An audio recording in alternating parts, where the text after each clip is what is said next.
Hey, good morning, everybody, and welcome to another edition of Tropics Talk. It's busy out there, as we expect, going into the final week of August, so let's get right to it. We have two named storms to track in the Atlantic Basin this morning. A third area that the Hurricane Center is watching. Hurricane Grace, yes, a hurricane once again, made landfall yesterday in the Yucatan and has re-strengthened in the Bay of Campeche. Tropical storm Henri, sitting off to the east of Florida, the northeast of the Bahamas. And then a wave in the far eastern Atlantic. You can clearly make out some swirling with it, even as the convection looks to be collapsing a little bit. It's already tracking to the north, moving to the west and northwest going forward here with high pressure in the Atlantic backing off. So with that in mind, at this point, not looking like a threat to any land areas. I'll be keeping an eye on it. Hurricane Center says a low chance for development with it. But that's all we'll say on that system for now, because we'll focus in on the two storms that will be threatening land over the next couple of days. The first of which is Grace, set for another landfall tonight in Mexico. Like I said, it moved onshore south of Cozumel and Cancun yesterday, moved across the Yucatan, back now in the very warm waters of the Bay of Campeche, and it's back to hurricane strength. 85-mile-per-hour sustained winds, moving westward at 15 miles per hour. This is a pretty cut and dry forecast. Some intensification still possible, some further intensification. I could see this trying to ramp up to borderline Cat 2 before landfall, but it is going to run at a time. That's the good news. Moving at a 15-mile-per-hour clip, it'll move on land before it has really a chance to fully ramp up here. You see the cone of concern by tonight, by early tomorrow morning, onshore in Veracruz, Mexico, moving into the middle parts of southern Mexico, where it goes over some mountainous terrain and likely will quickly fall apart. You see in about 12 hours time, from 2 a.m. to 2 p.m., becomes a weak tropical storm, and then it's over and done with by Sunday, falls apart over the mountains. But still, hurricane force winds at the coast, storm surge at the coast, flooding, rainfall, and landslides, especially as this interacts with the mountainous terrain in southern Mexico there. So going to be quite a shot for those locations going through the next couple of days. And then we turn our attention to Henri, still a pretty healthy-looking tropical storm, as the 8 o'clock advisory still holding on to 65-mile-per-hour winds. The hurricane hunters have been flying around this thing. They have yet to find winds stronger than that. But you can see some of the outflow going on aloft, still a little bit of shear, inhibiting it from further development at this point in time. Starting to make that turn to the north, the west, northwest at 9 miles per hour. And it will take on more of a due northerly movement going forward in time. And why this storm is going to be something that's covered extensively is because this is going to threaten some of the most populous parts of the coastline of the United States, and that would be New England and Long Island this weekend. So you can sort of see why, looking at the water vapor satellite presentation. I want you to note that orange area into the Midwest, by Chicago, diving down to all the way to Atlanta, really. So I go in, and I'll draw on this a little bit for you. That is an upper-level trough, a little dip in the jet stream. And well, what you're seeing there, the upper-level wind's going like that. It's an upper-level low.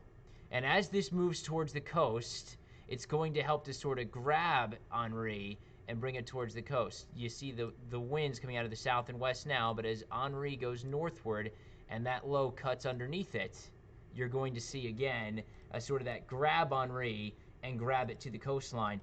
If those of you watching from the coast of the Northeast, this situation sounds familiar, it's something similar, don't get me wrong, not exactly the same, but something similar to what happened with Sandy back in 2012.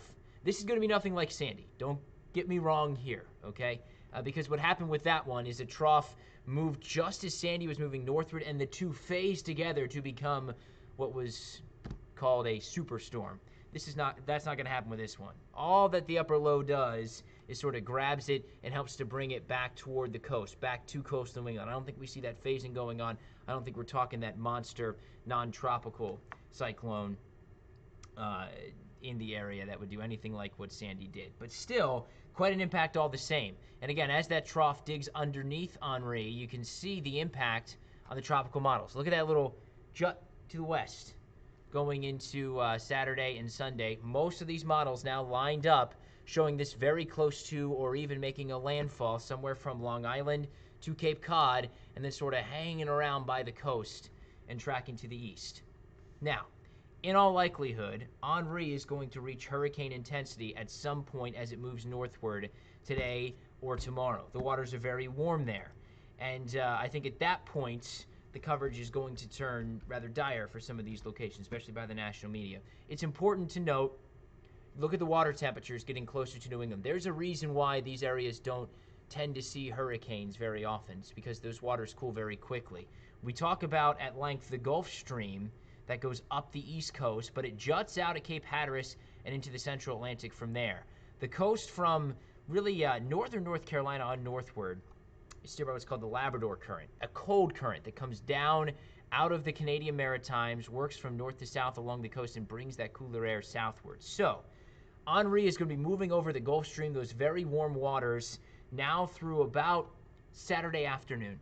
And it's going to have every opportunity to intensify with that. But once it gets to about Delaware, the Delmarva, the water temperature is going to drop off quickly. So I think this will peak in intensity, again, sometime on Saturday, off to the east of Virginia, of Maryland, of Delaware. And then as it approaches landfall, we're likely going to see some weakening. And you always want to see a weakening tropical system coming on shore as opposed to a strengthening one. And I do think that's what we're talking here. When you look at the model intensity forecast, the model plots, each line a different model forecast, everything's showing, again, that peak in intensity right about 36 hours from now as I'm recording this, and then a downturn as that nears the coast, going to 72 hours and 96. Still, though, a tropical storm, perhaps even a weak Category 1 hurricane moving into these areas, is going to produce a wide range of impacts. There's a rare hurricane watch in effect for much of Long Island, up through the coast of Connecticut, Rhode Island, coastal Massachusetts, including Cape Cod, Martha's Vineyard, and Nantucket. Those are the spots that stand the greatest chance to tropical or hurricane force winds, with the tropical storm watch in effect much of coastal New York, and then up through the western portions of Long Island and coastal Connecticut. Chances for hurricane force winds still pretty low at this point from the Hurricane Center. Not sure why the graphic skipped there, but right down about 15-20%. And the highest chances would be into Cape Cod right now. Much lower chances as you work inland. I don't think we're talking hurricane force wind spots like New York City, Boston, Albany, certainly not. But you could see gusts in that range, 60, 70 miles per hour at times. And I do think we'll get those hurricane force sustained winds, coastal Cape Cod, Nantucket, Martha's Vineyard, where they're sticking out into the water a little more. Friction doesn't come as much into play. But look at what our model does. It's really not impressed with the winds all that much. It also, of note, goes a little further westward than I think this is actually going to do. This model in particular has that sort of track bias to try to swing things a little more westward. But you see, this is into Sunday. There's your 50-mile-per-hour winds approaching Long Island. Wind speeds continue to crank up from there. You saw gusts to 55 near Brookhaven. And I do think we're talking widespread tropical storm force winds in these parts of the country. That's going to bring some trees down. It is going to cause some power outages in all likelihood. Along with that, note the direction of the wind. For hours and hours on end, we're talking a south wind onshore into Long Island, into Cape Cod. And that is likely to cause some storm surge. There is a storm surge watch in effect then, those same areas under the hurricane watch. Storm surge, I do think, is going to be an issue here on Long Island, on Cape Cod, Nantucket, Martha's Vineyard, coastal Rhode Island. Something that will be watched closely, of course, for these areas over the next couple of days. And then flooding, too. This is going to sort of stall out and sit here for a couple of days. Our model's putting down a broad 2 to 4 inches of rain in New England from this, and that is going to cause some flooding. So more or less, the full suite of impacts from a strong tropical storm, a weak hurricane on the table for these areas going through the weekend will leave you with the cone of concern. Category 1, strengthening all the way to 85-mile-per-hour winds, like I said, peaking in intensity Saturday into Sunday off the coast of Delaware. A little bit of weakening as it moves closer to the coast. Timing-wise, we're talking Sunday afternoon, a landfall, Long Island, perhaps Cape Cod, perhaps even a little further to the east from that, hopefully, going into the later part of the weekend, and then sort of meanders up the coastline, weakens as it does, but keeping windy, rainy conditions all the way into early next week as it slowly moves its way into the Canadian Maritimes.